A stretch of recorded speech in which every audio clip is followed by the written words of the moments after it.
Everyone's been assuming en bloc is basically dead in Singapore since the 2018 boom fizzled out. New rules just dropped that could change that overnight. And most people talking about it are missing the actual mechanics of what shifted. Here's what happened.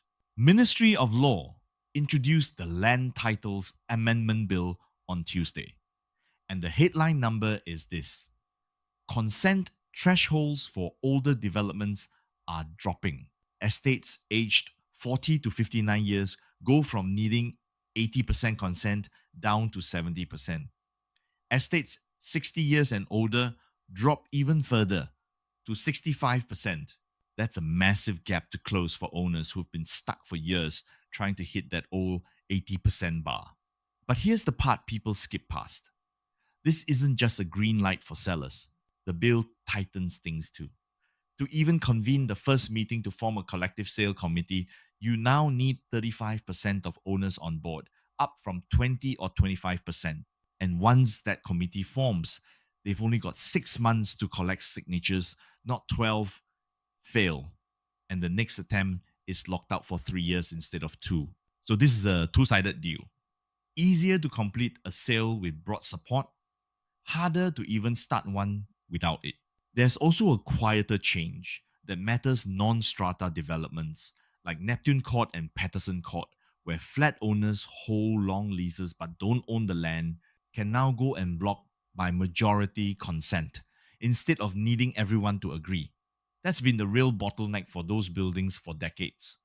So what does this actually mean for you? Will there be more liquidity in the market? Will land costs rise in coming years if more en blocs go through? What kind of challenges will foreign owners face if their estates go en bloc and they have to find a replacement home with hefty ABSD? If you own in a development pushing 40 years or older, this materially raises the odds your estate could go en bloc in the next few years. You know, the math that stopped previous attempts just got easier. If you're a dissenting owner, you've actually got more protection now, not less, with tighter timelines and stricter thresholds against repeated pressure.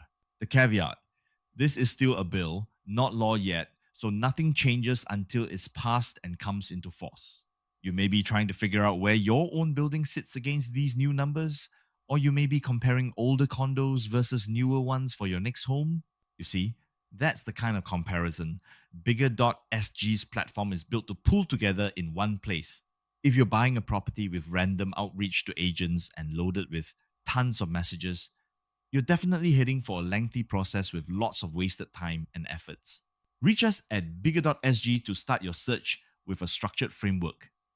Bigger.sg is powered by AI and led by more than 20 years of ground experience. I believe it is definitely worth a conversation before diving deeper into your fruitless search.